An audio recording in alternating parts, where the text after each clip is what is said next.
ونستغفره ونعوذ بالله من شرور أنفسنا ومن سيئات أعمالنا من يهده الله فلا مضل له ومن يضلل فلا هادي له أشهد أن لا إله إلا الله وحده لا شريك له وأشهد أن محمدًا عبده ورسوله اللهم صل على محمد وعلى آل محمد كما صليت على إبراهيم وعلى آل إبراهيم إنك حميد مجيد اللهم بارك على محمد وعلى آل محمد كما باركت على إبراهيم وعلى آل إبراهيم إنك حميد مجيد أما بعد فإن خير الحديث كتاب الله وخير الهدي هدي محمد صلى الله عليه وسلم وشر الأمور محدثاتها وكل محدثة بدعة وكل بدعة ضلالة وكل ضلالة في النار أعوذ بالله السميع العليم من الشيطان الرجيم يا أيها الناس اتقوا ربكم الذي خلقكم من نفس واحدة وخلق منها زوجها وبث منهما رجالا كثيرا ونساء واتقوا الله الذي تساءلون به والأرحام إن الله كان عليكم رقيبا يا أيها الذين آمنوا اتقوا الله وقولوا قولا سديدا يصلح لكم أعمالكم ويغفر لكم ذنوبكم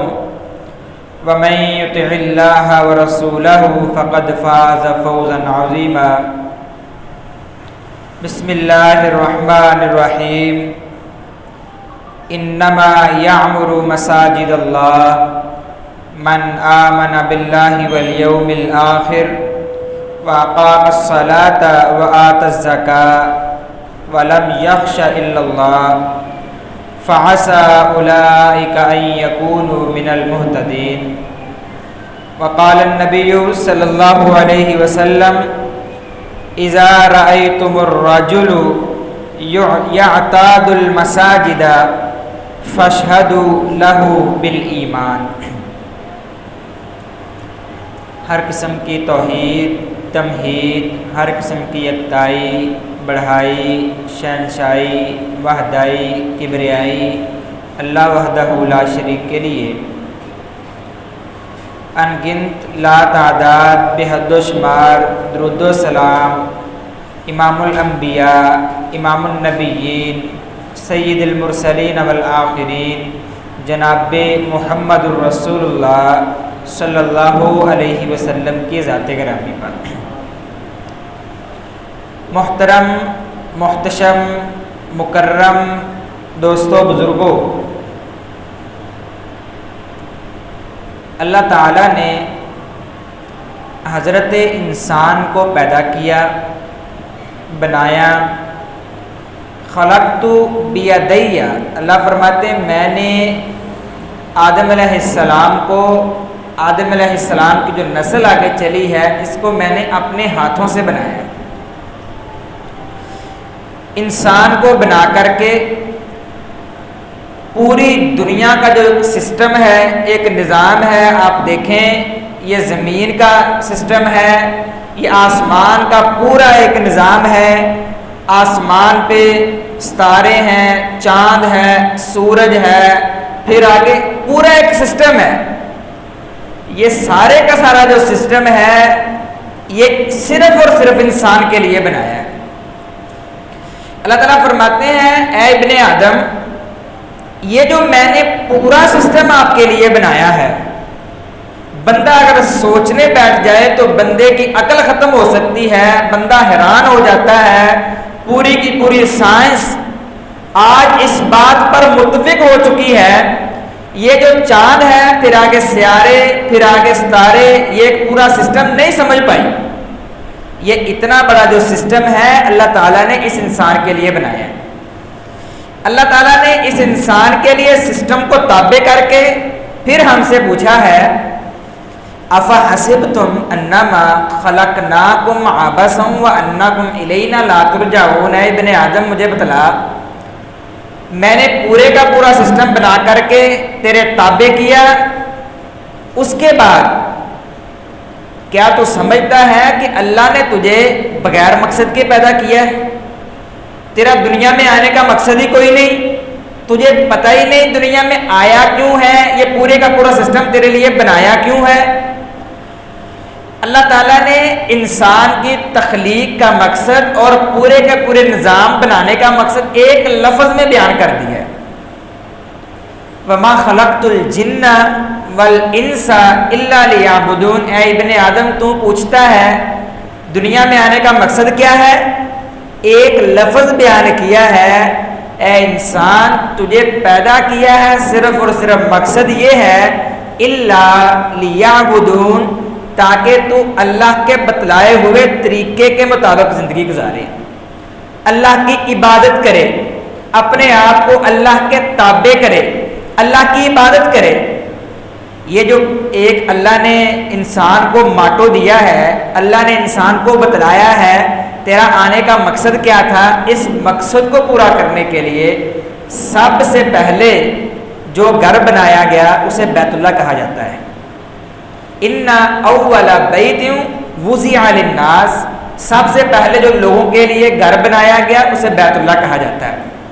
جب رسول اللہ صلی اللہ علیہ وسلم تشریف لائے، ان کے سر پہ نبوت کا تاج سجایا گیا، تو مکہ کے جو کافر تھے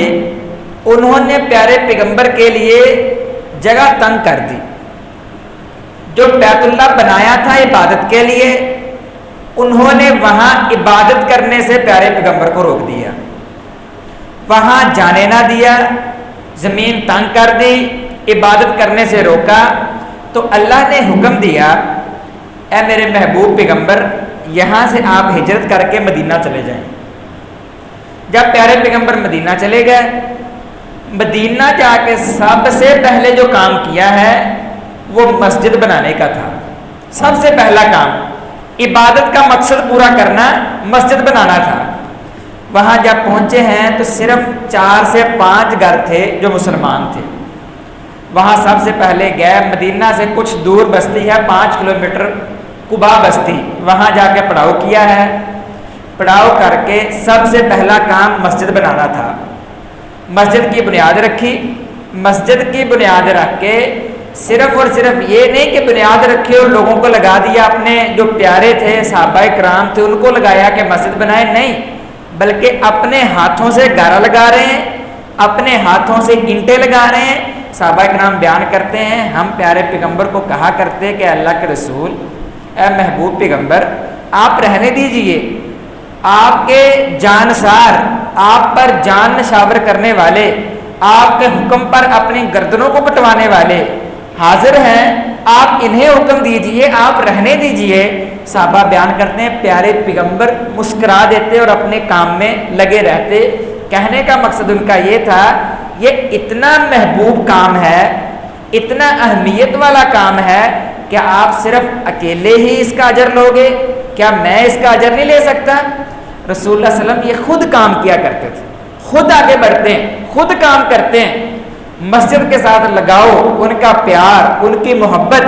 آپ اسی سے دیکھ لیں کہ اپنے ہاتھوں سے، ان کو نہیں کہہ رہے صحابہ کرام کو، بلکہ اپنے ہاتھوں سے کام کر رہے ہیں۔ آپ رسول اللہ صلی اللہ علیہ وسلم کی پوری زندگی کا مشاہدہ کریں تو پیارے پیغمبر کے 63 سالہ دور میں جب نبوت ملی ہے، نبوت ملنے کے بعد زیادہ تر وقت مسجد میں گزرا ہے، زیادہ تر وقت۔ حضرت عائشہ رضی اللہ تعالیٰ عنہ بیان کرتی ہیں پیارے پیغمبر گھر میں ہوتے، مجلس لگی ہوتی، ہم باتوں میں لگے ہوتے، اچانک اذان کا وقت ہوتا، اذان کی آواز آتی تو پیارے پیغمبر ہم سے اٹھ کے ایسے جاتے جیسے ہم کو جانتے ہی نہیں تھے، فوراً مسجد میں پہنچتے، سفر کر کے واپس آتے تو مسجد میں پڑاؤ کرتے، سفر کی پلاننگ کرنی ہوتی، جانا ہوتا تو مسجد میں، جب بھی کوئی پریشانی آتی تو مسجد میں پہنچتے، جب بھی کوئی ٹینشن آتی مسجد میں پہنچتے، جب بھی کوئی خوف حراست کا کوئی بھی لمحہ ہوتا مسجد میں پہنچتے، جب بھی کوئی چاند گرہن ہو رہا ہے یا کوئی سورج گرہن ہے یا بارش نہیں ہو رہی ہے تو مسجد میں آتے، اگر زیادہ بارش ہو رہی ہے تو پھر بھی مسجد میں آتے، حتیٰ کہ کوئی بھی ٹینشن آئی ہے، کوئی بھی پریشانی آئی ہے تو پیارے پیغمبر مسجد میں آتے تھے۔ اور یہ ایک مومن کا وتیرہ بھی یہی ہے، طریقہ کار بھی مومن کا یہی ہے۔ پیارے پیغمبر کی سیرت سے ہمیں سمجھ بھی یہی آتی ہے کہ مسجدیں اللہ کا گھر ہیں، مسجدیں سکون کا گہوارہ ہیں، مسجدیں اللہ کو منانے کے لیے ایک بہترین جگہ ہے۔ اسی لیے تو اللہ تعالیٰ فرماتے انما یامر مساجد اللہ، ہم کہتے ہیں یہ میرا گھر ہے، آپ کہتے ہیں یہ میرا گھر ہے، ہر بندہ اپنے اپنے گھر کی نشاندہی کرتا ہے کہ یہ میرا گھر ہے، وہ کہتا ہے یہ میرا گھر ہے، اور اللہ تعالیٰ کیا فرما رہے ہیں انما یامر مساجد اللہ، یہ جو مسجدیں ہیں نا جہاں آپ 5 وقت کی نماز پڑھتے ہیں، باقی معاملات کرتے ہیں، یہ میرا گھر ہے۔ اللہ اپنی طرف نسبت کر رہے ہیں، اور جس کی اللہ تعالیٰ اپنی طرف نسبت کر رہے ہیں اس کی اہمیت کتنی زیادہ ہے۔ یہ مسجدیں اللہ کو منانے کے لیے بہترین جگہ ہیں۔ کوئی بھی بندے کے دل میں حاجت ہے، کوئی بھی مصیبت ہے، کوئی بھی پریشانی ہے، پیارے پیغمبر کی پوری زندگی کا آپ مشاہدہ کریں تو رسول اللہ صلی اللہ علیہ وسلم اپنی پریشانی کو کہیں لے کے نہیں جاتے تھے۔ جب بھی کوئی ٹینشن آئی، کوئی مصیبت آئی، کوئی پریشانی آئی تو سب سے پہلے مسجد میں آتے تھے۔ اور ایک مومن کا زیادہ تر وقت مسجد میں گزرنا چاہیے، اس کی وجہ یہ ہے کہ جو اپنا جو گھر ہوتا ہے یہ بدن کے سکون کے لیے ہوتا ہے، بدنی سکون اپنے گھر میں ہوتا ہے، لیکن جو روح کا سکون ہوتا ہے، جو اصل سکون ہوتا ہے، روح کا سکون، دل کا سکون، دل سے بے چینی کو ختم کرنے والا ایک سلسلہ ہوتا ہے، وہ مسجد میں ہی ہوتا ہے۔ وہ ایک مسجدیں یہ اللہ کا گھر ہے۔ آپ کبھی مسجد میں اندازہ کریں، بندہ بہت زیادہ پریشان ہو، آپ مسجد میں آئیں تو مسجد میں آپ آ کے دیکھیں تو کس طرح اللہ تعالیٰ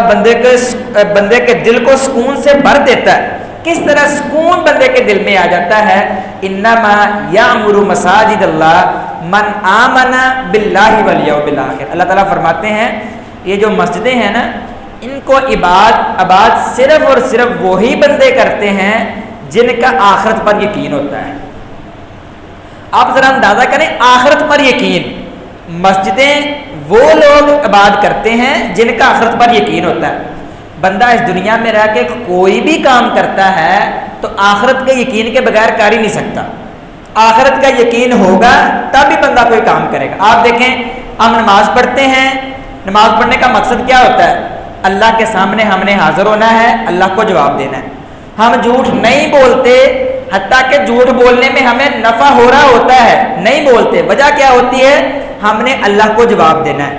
چوری کا موقع بھی مل رہا ہوتا ہے لیکن چوری نہیں کرتے، وجہ کیا ہوتی ہے؟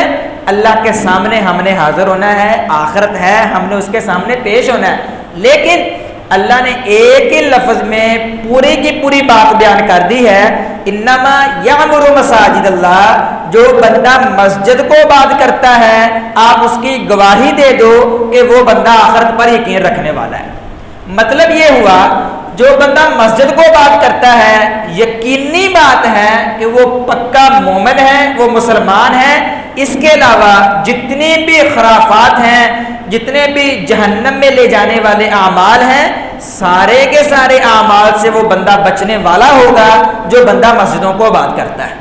جو بندہ مسجد میں آتا ہے، مسجد کو آباد کرتا ہے، مسجد میں آ کے نماز پڑھتا ہے۔ اور یہی جب ہمارے استاد جی یہ آیت پڑھا رہے تھے تو فرمانے لگے کہ بعض محلوں میں مسجدیں ہوتی ہیں اور بعض لوگوں کے لیے وہی مسجدیں رحمت ہوتی ہیں اور بعض بندوں کے لیے وہی مسجدیں زحمت ہوتی ہیں۔ تو ہم نے سوال کیا کہ رحمت کی تو سمجھ آئی کہ جب مسجد بنی ہے، بندہ مسجد میں آتا ہے، نماز آ کے پڑھتا ہے، اللہ سے سرخرو ہوتا ہے، اللہ کے ساتھ اپنا لگاؤ لگاتا ہے، یہ ایک سہولت ہوتی ہے کہ مسجد میں بندہ آتا ہے، نماز پڑھتا ہے، قریب مسجد ہے۔ تو زحمت کس طرح ہوئی؟ تو فرمانے لگے کہ زحمت کا مطلب یہ ہے، محلے میں مسجد ہے، مسجد سے 5 وقت اذان کی آواز آتی ہے، مؤذن بلاتا ہے، مسجدیں پکارتی ہیں، لیکن پھر بھی یہ بندہ مسجد میں نہیں آتا، تو یہ جو خالی مسجدیں ہیں یہ اس بندے کے لیے بد دعا کرتی ہے کہ تو نے جس طرح مجھے برباد کیا ہے اللہ تیرے گھر کو اسی طرح برباد کر دے۔ تو اس بندے کے لیے یہ مسجدیں زحمت ہو گئیں۔ دوسری جگہ اللہ تعالیٰ فرماتے ہیں، اللہ تعالیٰ نے فرمایا وَمَنْ أَظْلَمُ مِمَّنْ مَنَعَ مَسَاجِدَ اللَّهِ أَن يُذْكَرَ فِيهَا اسْمُهُ وَسَعَىٰ فِي خَرَابِهَا، اس بندے سے بڑھ کر کون بندہ ظالم ہو سکتا ہے، اپنی جان پر کون بندہ ظلم کر سکتا ہے جو بندہ مسجدوں کو آباد کرنے سے روکتا ہے۔ ہم میں سے کوئی بندہ ایسا نہیں ہوگا جو مسجد کو آباد کرنے سے روکتا ہے۔ آج تک کسی بندے نے کسی کو کہا یار تو مسجد میں جا کے نماز نہ پڑھ، یقیناً نہیں کہا۔ تو اس آیت کا مطلب کیا ہے کہ جو بندہ مسجد کو آباد کرنے سے روکتا ہے،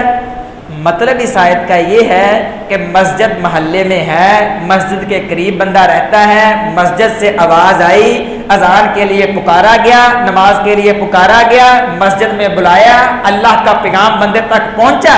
لیکن بندے کو اس کا کاروبار روک رہے ہیں، بندے کو اس کے کام روک رہے ہیں، بندہ مسجد میں نہیں آ رہا۔ یہ بندہ جو مسجد میں نہیں آ رہا اپنے کاموں کی وجہ سے، اللہ کا پیغام سن کر بھی مسجد میں نہیں آ رہا، تو یہ بندہ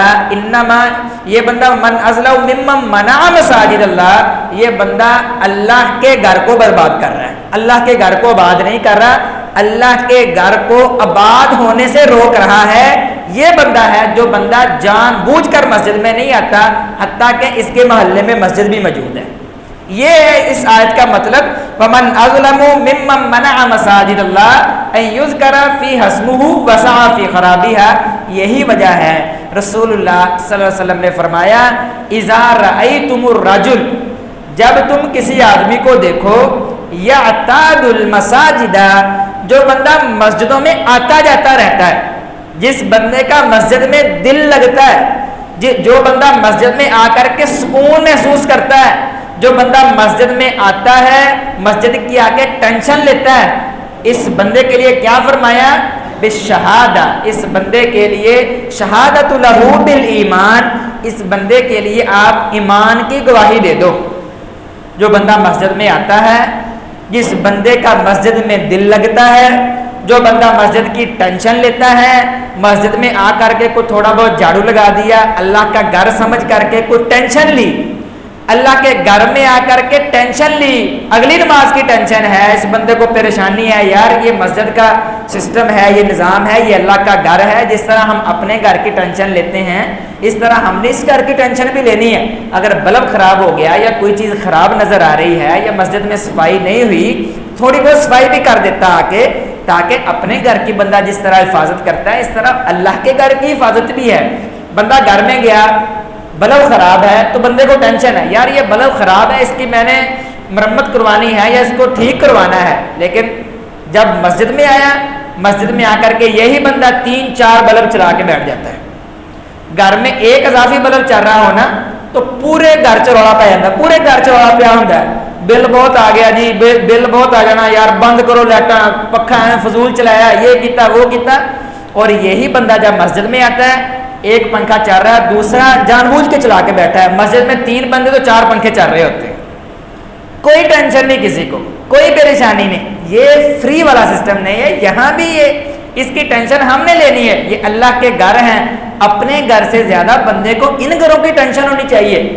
اگر ہم ان گھروں کی ٹینشن لیں گے تو یقینی بات ہے اللہ ہمارے گھروں سے ٹینشنوں کو ختم کر دے گا، ہمارے گھروں سے پریشانیوں کو ختم کر دے گا۔ آپ یہ تجربہ کر کے دیکھ لیں، ہمارے ایک استاد جی تھے، وہ یہ دم وغیرہ کیا کرتے تھے، تو ان کے پاس کسی بندے نے بھی آنا، کوئی بڑا مسئلہ لے کر کے آنا، تو انہوں نے صرف اور صرف اس کو یہی نسخہ دینا، اگر کسی کا بھی کوئی مسئلہ ہے تو اس کو جا کے کہنا کہ کوئی بندہ آیا، اسے کہنا کہ جا اپنے محلے کی مسجد میں 41 دن، ان کا یہ ایک فارمولا ہوتا تھا، 41 دن تو نے صبح و شام مسجد کی صفائی کرنی ہے، 42واں دن جب ہوگا تو نے میرے پاس آنا ہے، اگر تیرا مسئلہ حل نہ ہوا تو نے میرا گریبان آ کے پکڑ لینا ہے۔ اور یقینی بات ہے ان کو تقریباً 20 سے 25 سال ہو گئے یہ کام کرتے ہوئے، کہتے ہیں آج تک کوئی بندہ میرے پاس شکایت لے کر کے نہیں آیا کہ جو بندہ میرے پاس شکایت لے کر کے آیا ہو، کوئی مسئلہ لے کر کے آیا ہو،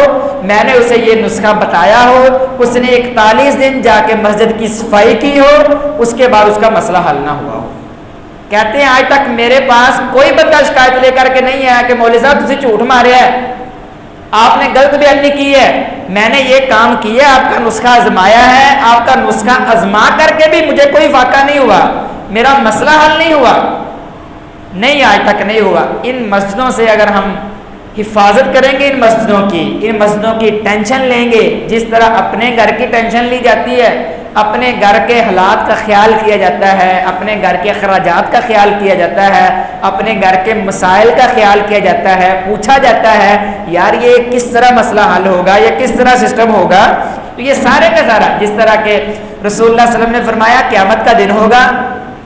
نفسا نفسی کا عالم ہے، یوم یفر المرء من اخیہ و امہ و ابیہ و صاحبتہ و بنیہ لکل امرئ منہم یومئذ شأن یغنی، کوئی بندہ کسی کو پوچھنے والا نہیں ہے، کوئی بندہ ماں باپ بیٹی بہن ہر بندہ ایک دوسرے سے بھاگ رہا ہے، یہ زمین تانبے کی بنا دی جائے گی، اذا الشمس کورت واذا النجوم انقدرت واذا الجبال سورت، یہ جو زمین ہے آسمان ہے یہ سسٹم ہے سارے کا سارا ختم کر دیا جائے گا، یہ جو سورج ہے یہ سوا ندے پر آ کے کھڑا ہو جائے گا، لوگ اپنے اپنے گناہوں کے حساب سے اپنے اپنے پسینوں میں ڈوبے ہوں گے، ہر بندہ ٹینشن میں مبتلا ہوگا۔ اس حالت میں قیامت کا جب دن ہوگا تو اللہ تعالیٰ 7 بندوں کو اپنے عرش کا سایہ نصیب فرمائیں گے، اپنے عرش کا سایہ جہاں کوئی سایہ نہیں ہوگا، ایک سوا نیزے پر سورج، آج دیکھیں کتنے کروڑوں میل دور ہے، اتنی تپش ہے سورج کی، سوا نیزے پر سورج ہوگا، اپنے گناہوں کے حساب سے لوگ اپنے پسینوں میں ڈوب رہے ہوں گے، بعض ایسے ہوں گے جو گھٹنوں تک پسینوں میں ہیں، بعض ایسے ہیں جو پیٹ تک ہیں، بعض ایسے ہیں جو یہاں تک ہیں، بعض پورے کے پورے ڈبکیاں کھا رہے ہیں۔ اس حالت میں پیارے پیغمبر فرماتے ہیں اللہ تعالیٰ 7 بندوں کو اپنے عرش کا اپنی رحمت کا سایہ نصیب فرمائیں گے، ان میں سے ایک بندہ ایسا ہے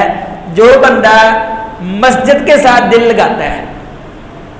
جو بندہ مسجدوں کے ساتھ اپنا دل اٹیچ کرتا ہے، مسجد کی ٹینشن لیتا ہے، مسجد میں آ کے بیٹھتا ہے، مسجد کے معاملات کو دیکھتا ہے، اپنے گھر کی اتنی ٹینشن نہیں جتنی مسجد کی ٹینشن ہے، جو بندہ یہ کام کرتا ہے، پیارے پیغمبر فرماتے ہیں، پیارے پیغمبر کی حدیث کے یہ الفاظ ہیں، سبعۃ ظلھم اللہ، اللہ تعالیٰ اس بندے کو اپنے عرش کا سایہ نصیب فرمائیں گے جو بندہ اس اللہ کے گھر کی جو مسجد کی ٹینشن لیتا ہے۔ ہم نے کل قربانیاں کی ہیں، اللہ صاحب کی قربانیوں کو قبول فرمائے، اس قربانی سے ہمیں سبق کیا ملتا ہے؟ آج ذرا دیکھیں سبق ہم نے کیا حاصل کیا اس قربانی سے۔ حضرت ابراہیم علیہ السلام کا ذرا آپ بیک گراؤنڈ دیکھیں، یہ قربانی ہم پر فرض کیوں ہوئی ہے؟ اللہ نے ان کو حکم دیا، جو انہوں نے خواب دیکھا تھا، اللہ نے حکم دیا، انہوں نے خواب دیکھا، خواب دیکھ کر کے اللہ کا حکم مانا۔ اب دیکھیں چھوٹا سا بچہ ہے، 80 سال بعد اللہ نے بچہ عطا کیا ہے، اب آگے یہی نظر آ رہا ہے کہ بچے کو کس طرح چھری چلائی جائے، بچے پر کس طرح چھری چلائی جائے۔ میرا ایک ہی سہارا ہے، اس کے بعد مجھے کوئی پوچھنے والا نہیں ہے، اللہ سے دعائیں مانگ مانگ کے یہ بچہ لیا ہے، تو کس طرح یہ ہوگا؟ دل نہیں کام کر رہا، دل نہیں مطمئن ہو رہا، دل نہیں، لیکن اللہ کا حکم ہے، نہیں مار رہا دل، پھر بھی اس کے گلے پر چھری چلائی ہے۔ لیکن آج اگر ہم کہہ دیں کہ اللہ کی مسجد میں اگر آپ خرچ کریں تو آپ کو اللہ آپ کے خزانے میں کمی نہیں ہوگی، بلکہ آپ کو اللہ 7 گنا یا 70 گنا زیادہ دے گا، تو ہمارا دل نہیں مانتا۔ ابراہیم علیہ السلام چھری چلانے لگے ہیں، دل نہیں مان رہا، لیکن اللہ نے حکم دیا ہے، حکم ماننا ہے۔ جب حکم ماننا ہے تو اللہ نے کس طرح رستے کھولے ہیں کہ چھری چلائی ہے تو آگے اللہ نے دمبا رکھ دیا ہے اور فرمایا اے میرے ابراہیم، تو نے میرے جو امتحان تھے سارے کے سارے امتحانوں کو قبول کر کے، سارے کے سارے امتحانوں کو کامیاب کر کے دکھلایا، پورے پورے نمبر لے کر کے دکھلائے ہیں۔ وجہ صرف یہ ہے کہ اپنی عقل کو نہیں دوڑایا، بلکہ اللہ نے حکم دے دیا، پورا پورا حکم کو ماننا ہے، جس طرح اللہ نے حکم دیا ہے اسی طرح ماننا ہے۔ آج اگر ہم کہہ دیں کہ اگر آپ مسجد میں خرچ کریں گے، اللہ کے راہ میں خرچ کریں گے تو اللہ آپ کے خزانے میں کمی نہیں ہونے دے گا، بلکہ آپ کو 7 گنا یا 70 گنا زیادہ دے گا، تو کوئی ماننے والا ہے؟ یقیناً جب ہم دینے لگتے ہیں تو ہمارے دل میں یہی بات آتی ہے، یار خزانہ کم ہو رہا ہے، خزانہ کم ہونے لگا ہے۔ لیکن اصل جو بات یہ ہے، اللہ کا حکم یہ ہے، اللہ کا فرمان یہ ہے، اللہ نے ہمیں یہ بتلایا ہے کہ جو بندہ اللہ کے راہ میں خرچ کرے گا، مسجد میں خرچ کرے گا، مسجد کے کام میں لگائے گا، اللہ اسے 7 گنا یا 70 گنا اللہ زیادہ عطا کرے گا۔